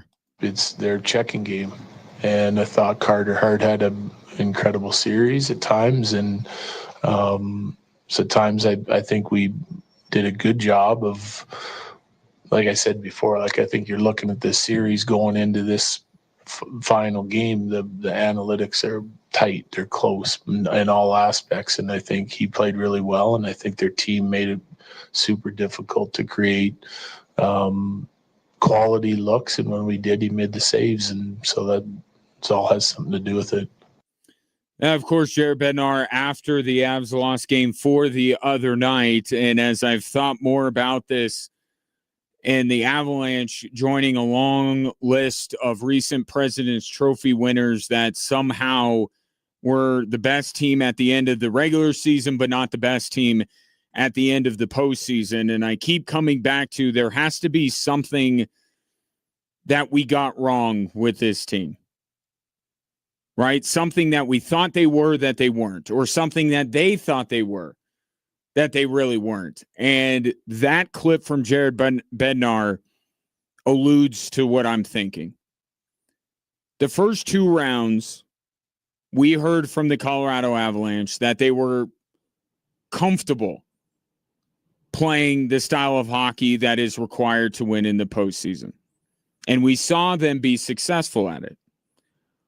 But clearly with Vegas and how they've figured it out, and Carter Hart and all that kind of stuff, that there was a jump, not a taking the next step going from Minnesota to Vegas. It was a jump in that style of play to go from Minnesota to Vegas. And I think what the Avs weren't able to do is play that style of hockey or succeed against that style of hockey, I think is the way that I would rather put it. And there are some reasons for this that are not in the control of the Colorado Avalanche. We saw how important Cale Makar is to what they do. And when a team wants to take away your time and space and does it as well as Vegas does, you need guys that can create that time and space. And one of the best guys doing it in the league is Cale Makar. So not having him for 2 games, and we're getting primed to hear like it's not even the shoulder, it's something else that NHL insiders are saying. So this is going to be a bomb dropped when we find out what Cale Makar has been dealing with. But yes, his injury, big reason why the Avalanche could not deal with Vegas. And that has to change. Either they have to figure out a way to get more players. I think if you're setting up a wish list for this offseason, whether it's via free agency or via trade, you're not looking for the next Cale Makar, but you need another puck-moving defenseman. And a guy that's not, with all due respect to Brent Burns, 41 years old. And with all due respect to Nick Blankenberg, not 5'9".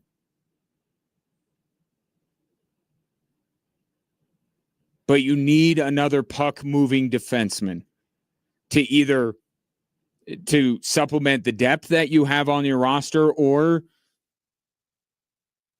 next time Cale Makar goes down, you have a better, because that was part of it in that series. Like, the Avs just didn't have anybody that could even closely approximate what Cale Makar does. Devon Taves failed miserably at it. I didn't see Jared Bednar even try it with Sam Malinsky.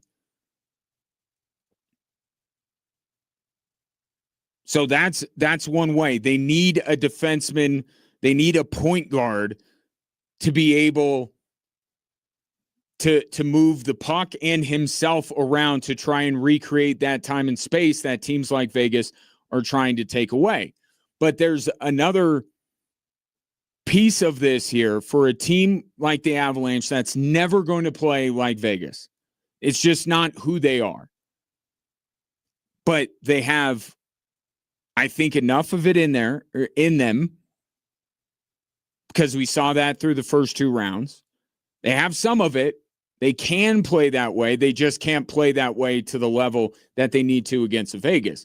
Plus, they have the skill and the talent with McKinnon, Landeskog, Cale Makar, etc. But once again, we are sitting here at the end of an Avalanche season and realizing that any point where we thought that the Avalanche power play was figured out, it was not.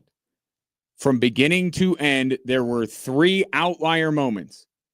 It was immediately after the Olympic break. It was when they acquired Nazem Kadri, and it was the Minnesota series.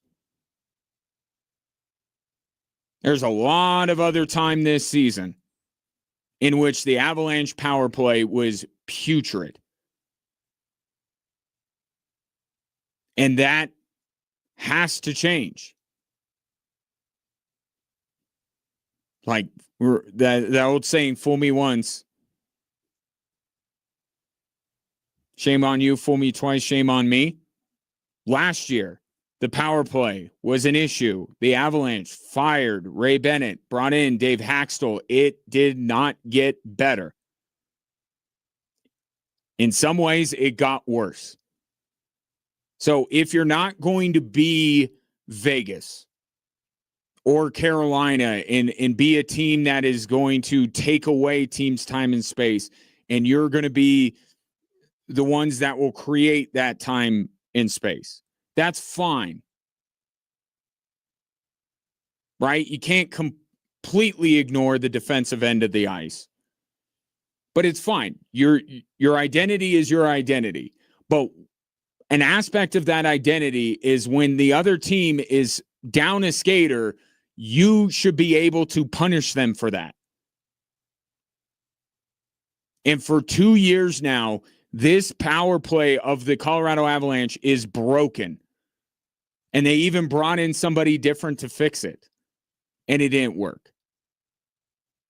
If the Avalanche are going to continue down this path with these same systems, these same coaches, the power play they have to find a way to fix it, because that can bridge the gap. Yes, the Avalanche don't play quote unquote playoff hockey at the level that Vegas does. But if they play a good amount of the type of hockey that Vegas does, and they have two of the 2 best players on the ice every single night, if healthy, and Nathan McKinnon and Cale Makar, and you get the power play going, then you can make up the difference. That's what happened in 2022. So it's possible. But 3 years in a row of the power play, people looking at the power play and saying, why in the world are the Avalanche with this much talent this bad at the power play? It can't be. They can't be bad a 3rd straight year. They are derelict in their duties as coaches and a general manager they have to address this. And they have to get it right. This isn't process. This isn't we're trying. You need to fix it. Especially if you're going to sit here in a couple of days and tell us that Jared Bednar doesn't need to be fired and no significant roster moves need to be made. Then you really better fix the power play. Story number 2, we'll shift over to football. Von Miller still campaigning, now publicly and privately, to rejoin the Denver Broncos, saying he has gone right to Sean Payton, letting him know that he would be a good fit in the locker room. He would be a good mentor for Nick Bonito and the others, and he can still, at 37 years old, roll out of bed and pressure the quarterback. And I am still in the same place on a Von Miller reunion in Denver that I was the first time he started openly groveling for a job with the Denver Broncos. The Broncos are beyond this.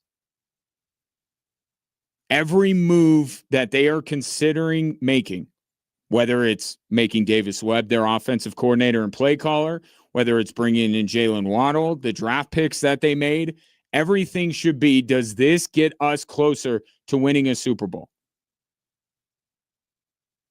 Because this team isn't building anymore. They went to the AFC Championship. They don't get their quarterback hurt. They very well might have played in the Super Bowl.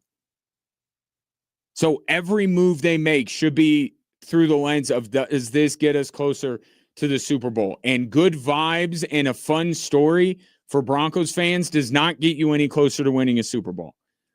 And the problem for Von Miller is that he is trying to get a position inside the deepest pass rush room in the National Football League. There is no room. If Von Miller were to join the Denver Broncos, then all you would see him on is the sideline. How is he going to get time? They're moving Jonah Ellis to inside linebacker in part to make sure that he gets on the field. They don't have an opening. Apply for it all you want, Von Miller. They don't have an opening, and I am not so sure that adding Von Miller gets the Denver Broncos one bit closer to winning a Super Bowl. And if you're not making moves to do that, then why are you making the move? It's very easy for the Denver Broncos. Does this get us closer to winning a Super Bowl? No? Okay, not interested.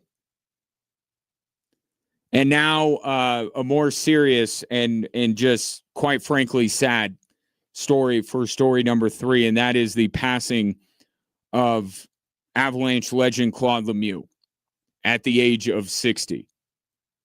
And Claude Lemieux will be remembered most for igniting the Red Wings and Avalanche rivalry with his hit on Chris Draper in the preceding fights between him and Darren McCarty, and then him and various other Red Wings players.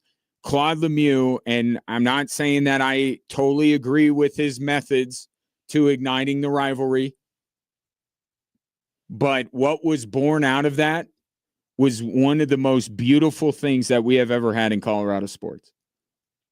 It was bloody at times. It was violent at times.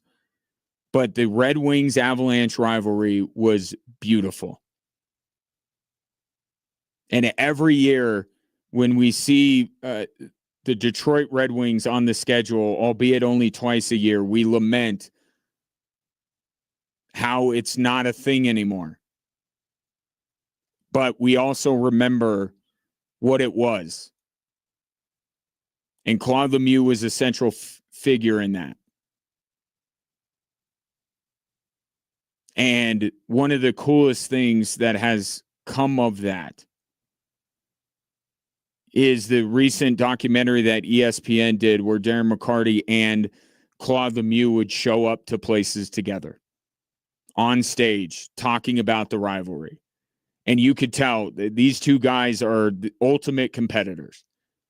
Deep down, they will have never let go of some of the animosity. But it's like we get at the end of every series. We get a handshake line. And it was a really cool full circle moment to be able to see Lemieux and McCarty sharing the same stage and showing each other respect, even though they deep down, I think, still had a healthy dislike for one another. And it is somewhat fitting that one of the videos that is being most shared across social media today is Darren McCarty reacting to the passing of Claude Lemieux. And it's just, not all of it was great, right? How it started, but that rivalry is what made many people fall in love with hockey and the Avalanche. And it was one of the great things about the sport, is that there was that violence, but in the end, there was respect between these gladiators. So it was really neat to see McCarty, more than anybody else, give his condolences on the passing of Claude Lemieux. But something stuck out to me, and now this is being widely reported. McCarty ended his video that has been on social media talking about getting help. If you're struggling with something, get help.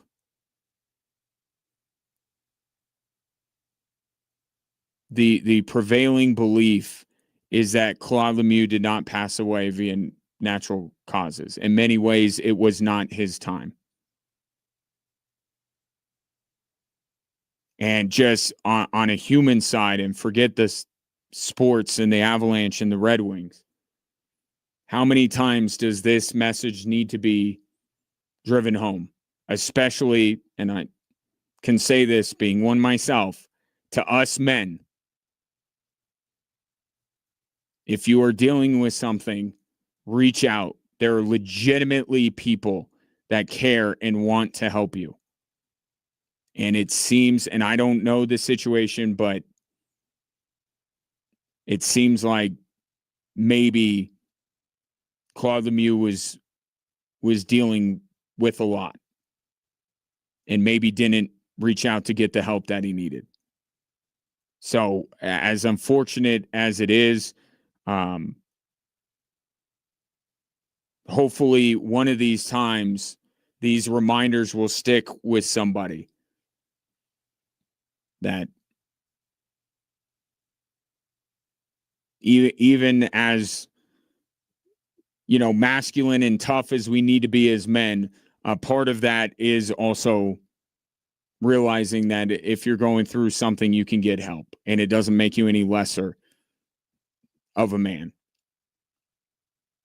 So maybe an Avalanche fan seeing this news today will take that message to heart that was delivered by Darren McCarty today. But Claude Lemieux passing away at the age of 60. As Avalanche fans, gave us a lot of memories, and we certainly thank him for it. More Drive Time Sports after this.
Couple of your texts here was talking about the NBA, which our finals matchup might be set tonight, and you're not going to like it because it will be OKC if the Western Conference Final ends tonight. And just the people, including Adam Silver, Mike Breen, the people I am seeing twisting themselves into knots, trying to deflect and defend what we witness with our very own eyes on a nightly basis with the Oklahoma City Thunder. It's just incredibly disappointing. And I think it is well within the NBA's power through their referees to be able to curb this a little bit. And starting with OKC would be a powerful message, wouldn't it? To call a technical on SGA tonight for flopping. To call a technical on Lou Dort for falling over at the slightest bit of contact on a screen. Be a powerful message.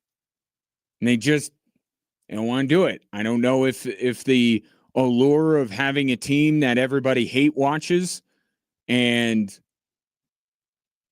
is a villain, if that is good for the bottom line of the NBA, I suppose it can be, but I just look at it as like I can barely stomach it.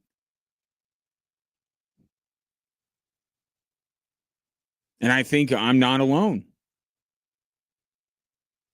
And I think it's made New York the clear rooting favorite for America in these NBA finals. Tom disagrees. Says there's nothing likable about any New York teams. People just won't watch outside of New York and OKC.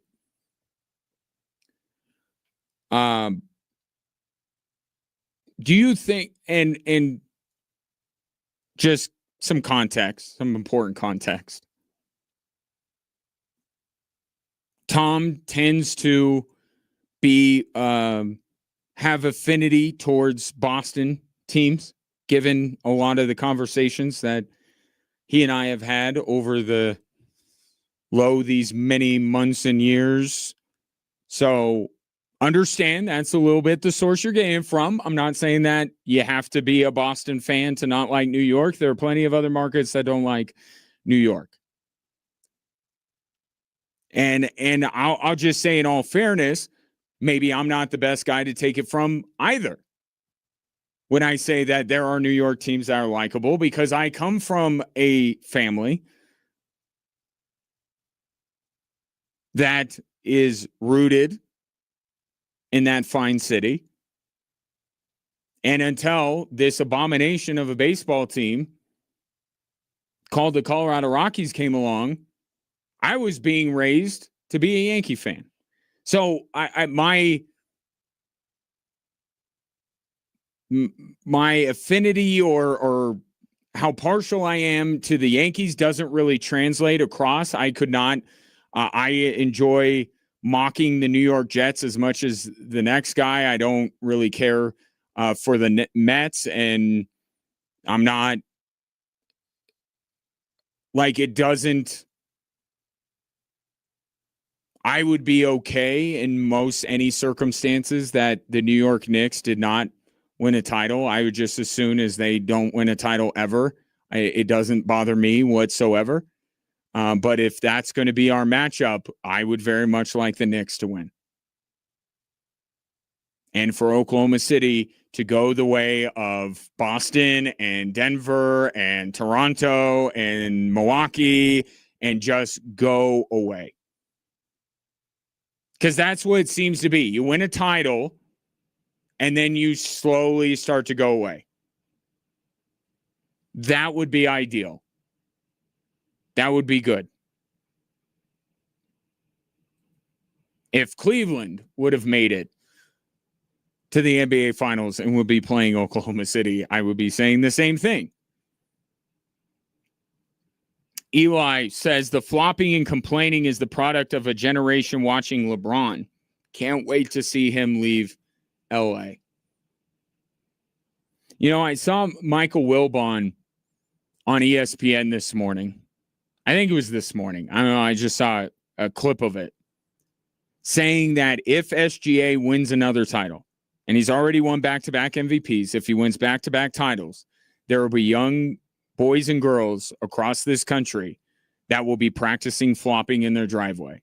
And I don't know why Jay Williams decided to get up and leave in disgust. Is it because he is a Shea apologist? I don't know. But I think Michael Wilbon is spot on. And I love that he said that, because it just drives home the point. Is this what you want your sport to be represented through?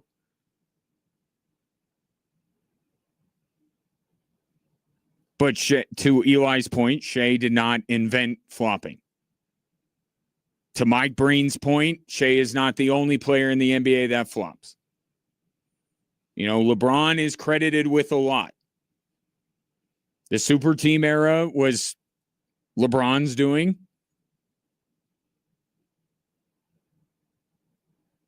Could this also be not one of the blights on an otherwise arguably greatest career of all time in LeBron James? Is this something that he brought forth and made mainstream in the NBA? I think there's an argument to it. I don't love it, but there's a difference. Okay, because while you may be right, Eli, I think you're onto something. But there is also something to be said for somebody taking something that exists and taking it to the nth degree, to the point that it is, I mean, none of us like flopping. Okay, but unfortunately, I suppose, we have grown accustomed to it to the point that it doesn't, at least for me, I don't know about you, at least for me, it doesn't completely hinder my willingness to watch the NBA. Like, I have built in a tolerance to flopping that I know it's just going to happen. And look, number 15 for the Denver Nuggets is one of the main offenders of this. So I'm not going to get into it. Yes, there are lots of calls that he should get and he doesn't get, but the fact of the matter is Nikola Jokic flops with the best of them, right? I can live with a certain amount. But it has to be acknowledged, and that's maybe my frustration more than anything else with the Oklahoma City discourse, is that there just aren't enough people in the NBA world that are just willing, like Michael Wilbon was this morning, to point out how ridiculous it's gotten with this particular team. And I don't understand why it's always the whataboutism, and it's always, well, everybody does it. Like, you can point out what OKC does that is above and beyond the Call of Duty. That's okay. But too many people don't want to. And I don't know if they think they're protecting the NBA, because if they were to acknowledge it and they were to show how dissatisfied they are with the product on the floor when Oklahoma City plays, that it would be detrimental to their careers. I don't know. I just wish that there were more people with bigger platforms than mine that are just willing to call it what it is. And Doris Burke is one I will continue to hold up and say she gets it.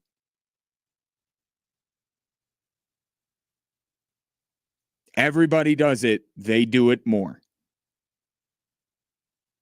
And they do it so much to the point that it is their identity, and it is part of the reason why they are on the verge of being in the NBA Finals again. And you may say, well, that's unfair because they got a lot of depth and a lot of talent. They do it so much that it's hard to separate that. I know they have very talented players. I know they have a deep roster. I know they're incredibly well coached. I can't separate the two, though. It's like Shea's one of the best players in the world, and they're probably the deepest team in the NBA, and Mark Daigneault is one of the best coaches, and they flop. And they get away with assault on the defensive end of the floor. Like, you can't separate. It's who they are. It's all encompassing. When you describe Oklahoma City, you describe them using the things that I just did. And I don't think that's a good thing. 719-24-7. 1313.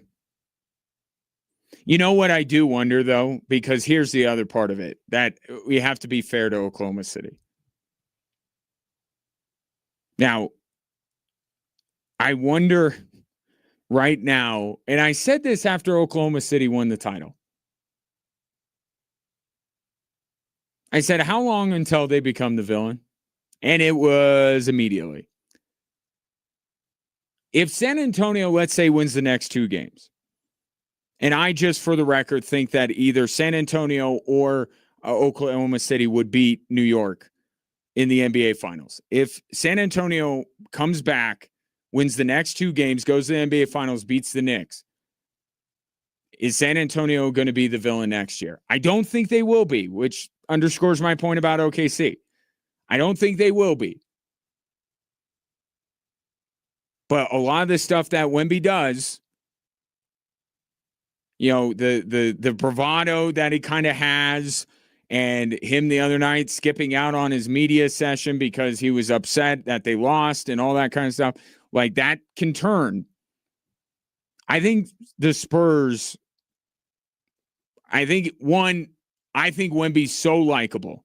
It is so what you want. And I don't love what he did the other night, skipping out on the media availability. Because it seemed like he didn't own up to a pretty poor evening by his standards. That's not the time to say I'm not doing media. Okay, so I don't love that. But I think so much about Wemby is what you would like your superstars in the NBA to be.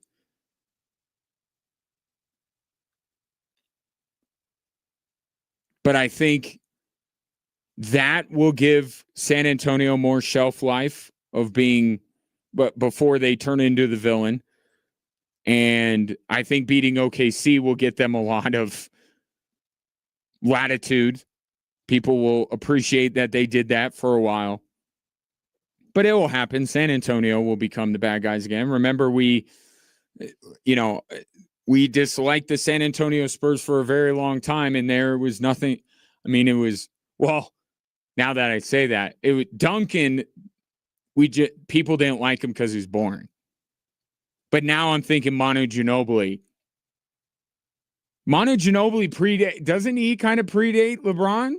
Was it Manu that actually was the guy, Eli, that brought flopping into the league? A lot of people did not like Manu Ginobili. We'll see what happens. I believe 6:30 is the tip time tonight. San Antonio and OKC. Time for a break. Back after this.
We are all eagerly awaiting the end of season press conference from the Colorado Avalanche, which we should get more clarity on in terms of management, both on the ice and above the ice, and whether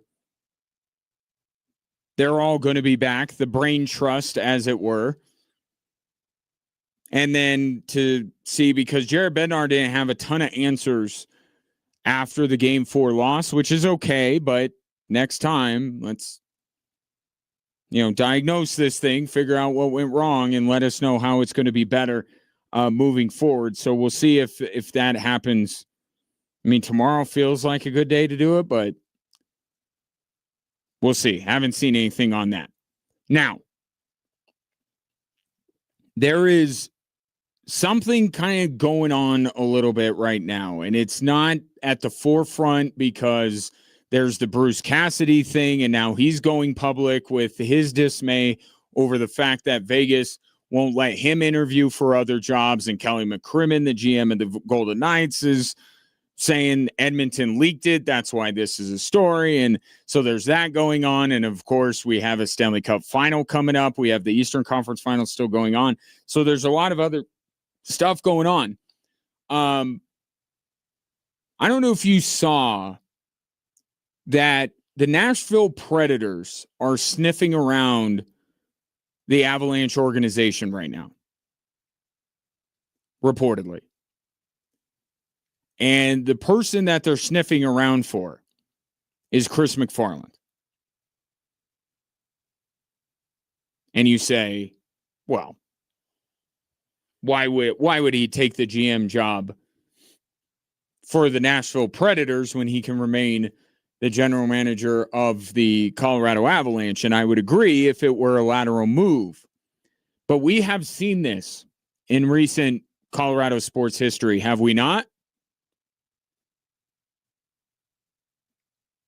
Remember where the guy who runs the Minnesota Timberwolves came from? Tim Connolly left the Denver Nuggets for a quote-unquote higher role, elevated role with the Timberwolves, also known as more money.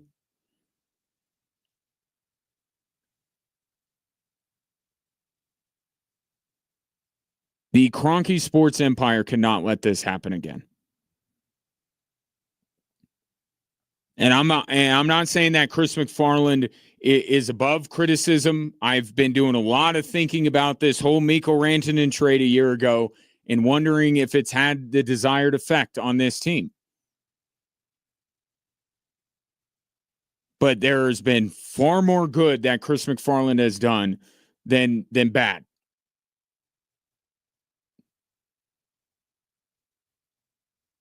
I think that it should be strongly considered removing Jared Bednar from his post, but I do not feel that same way about Chris McFarland.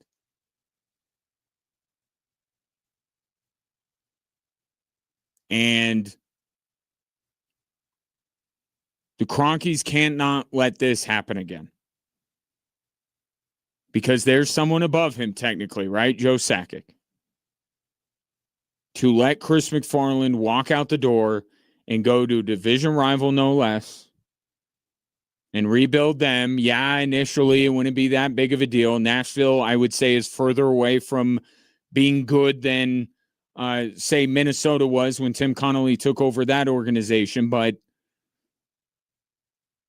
it's not even the division rival thing. It's the idea of letting somebody who has proven to be good at what he does, the intellectual capital. This is where not just dynasties, but championship teams, this is how they start to wither. They lose intellectual capital, right? You have success. People are after your players. People are after your coaches. People are after your general managers. You have to hang on to them. I do think Chris McFarland can help sculpt the Colorado Avalanche into a Stanley Cup winning team. I don't think that the window is completely closed on them. Now, I'm very curious to see what he does. And I'm not saying that I guarantee that I'm going to like it in the end. But I would much rather, the argument that many of you have made against me and firing Jared Bednar. You can't let a guy that good go. Okay? I would like to make that argument with Chris McFarland. I think he deserves the chance to try and build up. I think the moves that he has made, as plentiful as they are, most of them have benefited the Colorado Avalanche. There is not a toxic environment like there was with the Denver Nuggets, with Calvin Booth, who believed that he was, the universe's gift to general managing. I don't want them to make a change, and I don't want them to let Chris McFarland go and have to find a new general manager. And I don't like that. I think the Colorado Avalanche should replace Jared Bednar. I don't like the thought because I agree with a lot of your argument against it. But I just look at maybe that's the spark that this team needs. It's not going to light any kind of a spark to let Chris McFarland take more money or a higher ranking position with the Nashville Predators organization. There's no spark coming from that. It's just bad. So I don't know where this is going to go. But we've seen this before, and it did not turn out well. It's still not turning out well for the Denver Nuggets. You thought it turned out well, right? But that was still when it was mostly the team that Tim Connolly had built that won a title. You've seen where it's gone since. Don't let that happen again. I don't know what it would be if this is leverage to get more money or more power, wrestle it away from Joe Sakic. I don't know, but figure it out. Because if there are going to be moves made this offseason, and maybe difficult moves, not to mention that there's an extension for Cale Makar that needs to be, ironed out. I would like Chris McFarland to be the one to do that. So we'll see if anything comes of this with Nashville sniffing around, but that popped up over the last couple of days, and I've seen this movie before. It doesn't end well. Don't let smart people leave. That's kind of a good thing to remember across all walks of life. Don't let good people go. Smart people go. Don't let that happen. Let's see what else we got. Carolina now up 3-1. They're much better than Montreal. And I think it's going to be a really good series between Vegas and Carolina. Might be hard for you if you're an Avs fan to watch that, especially if Vegas ends up hoisting the cup, but I think it's going to be a really good series. So I'm okay. I'm as okay with that matchup as I can be given the circumstances. Certainly I didn't want Las Vegas to be there, but should be a pretty good series. I can't say the same thing about the NBA if Oklahoma City finishes the job in the Western Conference Final tonight. So we'll see if San Antonio can extend that series. Before we go, and I think it's a good place to end it on a text that Tucker sent in, and I don't want to, go betray a trust or anything with you, Tucker, on what you shared with me. It's personal, and I appreciate that you think highly enough of me to share that. And I think it's regarding, the Claude Lemieux and the idea, the reporting going on that Claude Lemieux took his own life. And just another one of these reminders, especially for men, that if you're having troubles, depression, bad thoughts, please go get help. It's 2026. The stigma is gone. People really want to help. No one's going to think less of you. In fact, in many ways, people should think more of you. I already liked you, Tucker. I think even better of you, given what you said in your text. But Tucker sharing a loss in his life and how difficult that's been to deal with, and how he's coped with it and gotten, and found ways to cope with it, which is awesome. And the fact that you mentioned, listening to this show is one of those, that blows me away, and it is beyond humbling. But you do, make a point. I don't think too highly of myself, but for guys mostly, not saying that women don't listen to sports talk radio. We have plenty of them, and we love you listening. But, traditionally a male format, this is a way for us to come together, get some things off of our chests, let out some emotion, which is healthy. So if this little community that we have can provide some of that, then that's absolutely amazing. So, there's more qualified, better people to do it than me. But if that's the camaraderie you're looking for and the community you're looking for, then I'm happy to do it, and flattered and honored. And hopefully you're doing well. Tucker, love hearing from you, even when you disagree with me, which is quite often. And chin up, keep going. Right. So we'll leave it there. Appreciate the interaction. Appreciate your patronage. Enjoy your evening. We'll see if anything happens on the Avs front in the next about 22 hours, but we'll talk to you tomorrow at 3.